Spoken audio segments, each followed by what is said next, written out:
Hey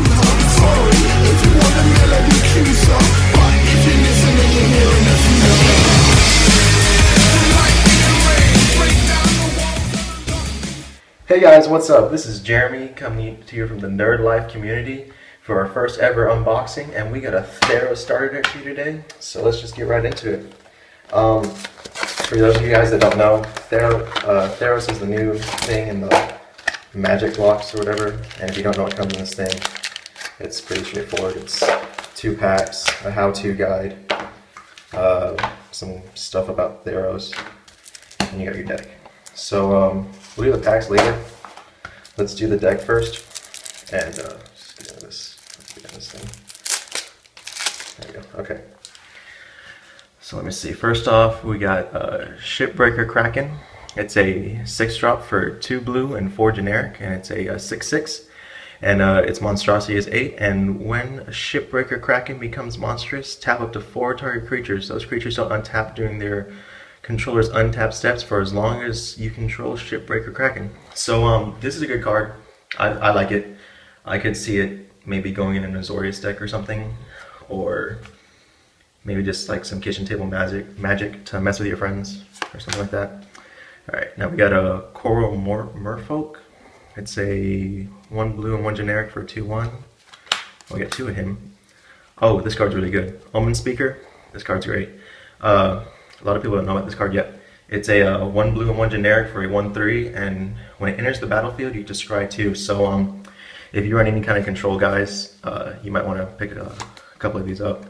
Really good card. We got a Burnished Heart for 3 generic, and it's a 2/2, and you can sacrifice it to search your library for 2 basic lands and put them on the battlefield tapped. That's for 3 mana.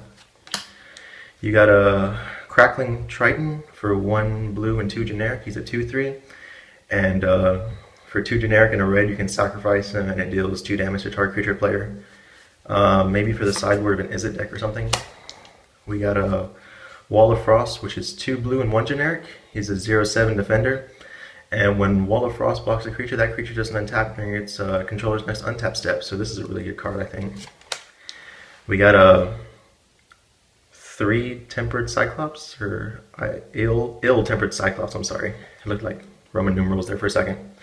It's 1 red and 3 generic. It has Trample, Monstrosity for 6, and it's a 3/3.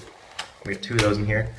You got 2 Archimancers for 2 blues and 2 generic, if everyone pretty much knows what those are. You got a Water Servant. You got a Sealock Monster, which is 2 blue and 3 generic, 5/5. It does Monstrosity, and it can't attack unless it's the defending player has an island. There's 2 of those. You got 2 Stone Shock Giants. They're 2 red and 3 generic for a 5/4, and its monstrosity is 7, and it can't block. And when it becomes monstrous, it can block flying creatures. And then you got 1, 2, 3, 4, 5, 6, 7, 8, 9, 10, 16 islands, and 10 mountains. And then it comes with a Lost in Labyrinth, which is 1 blue, and it lets you target 1 creature, gets -3, -0 until the end of the turn. You can just grab 1. You got a Shock, which deals 2 damage to target creature or player. You get a couple of those. It's pretty good. Oh, excuse me for that. You get a Disperse, which returns target non-land permanent to its owner's hand. You got 2 Lightning Strikes, which deals 3 damage to target creature or player. Excuse the noise, guys. It's my friend being stupid. You got a Magma Jet, which is 1 red and 1 generic that deals 2 damage to your target creature or player, and then you can scry 2. You get an Ordeal of Perforos, which is 1 red and 1 generic, which is enchantment, and whenever the enchanted creature attacks, put a +1/+1 counter on it. Then if it has 3 or more +1/+1 counters, you can sacrifice Ordeal to Perforos, and when you sacrifice Ordeal to Perforos, it deals 3 damage to target creature or player. That's a very long card. And then you have Dissolve. I like this card a lot. Counter target spell, scry 1. Griptide, 1 generic and 1 blue and 3 generic. Put a target creature on top of its owner's library. Got 2 of those. You got 2 Rage of Perforos. It's 1 red and 4 generic. It deals 4 damage to a creature, and then it can't be regenerated. And then you scry 1. And then you have a Sea God's Revenge, which is for 1 blue and 5 generic. You return 3 target creatures to their opponents, to the controller's owner's hand. Opponent's controller to their owner's hand. That's very confusing. Scry 1. And then you have Curse of the Swine, which is 2 blue and X. So exile X target creatures. For each creature exiled this way, its controller puts a 2/2 green boar creature token on the battlefield. People always think these cards suck. I like them because say you play a Simic deck and they have a bunch of big creatures out, you can just basically swap them all for a bunch of 2/2s, which is really good.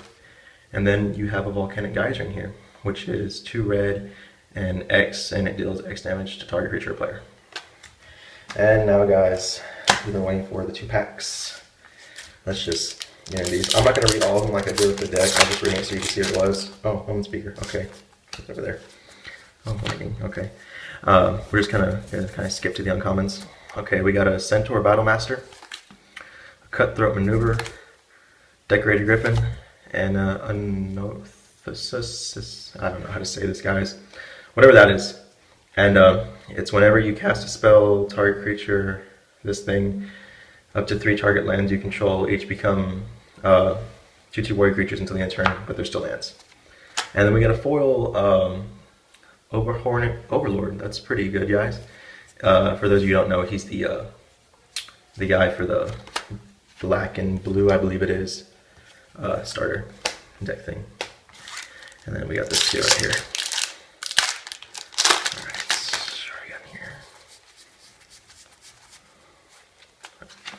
We got a Mogus Marauder, Horizon Scholar, a Dark Betrayal, and a Sylvan Caratade? I'm sorry if I'm pronouncing these wrong, guys. I'm not the best at that. And then it's a Defender. I'm sorry, it's 1 green and 1 generic for an 0/3 Defender, and you can tap in at any color of any mana of any color in your mana pool. That's pretty good. I could see this going in like a ramp deck or something. And then you got a foil here too. You got Thesaya's Bounty. It's 1 blue and 5 generic. It's draw 3 cards. Target player puts the top 3 cards of his or her library into his or her graveyard. That's pretty cool. It's a pretty cool card too. Alright, guys. So this has been Tomas and Jeremy for our first ever unboxing. Hope you liked it. If you liked it, hit that like button down below. Subscribe if you want. And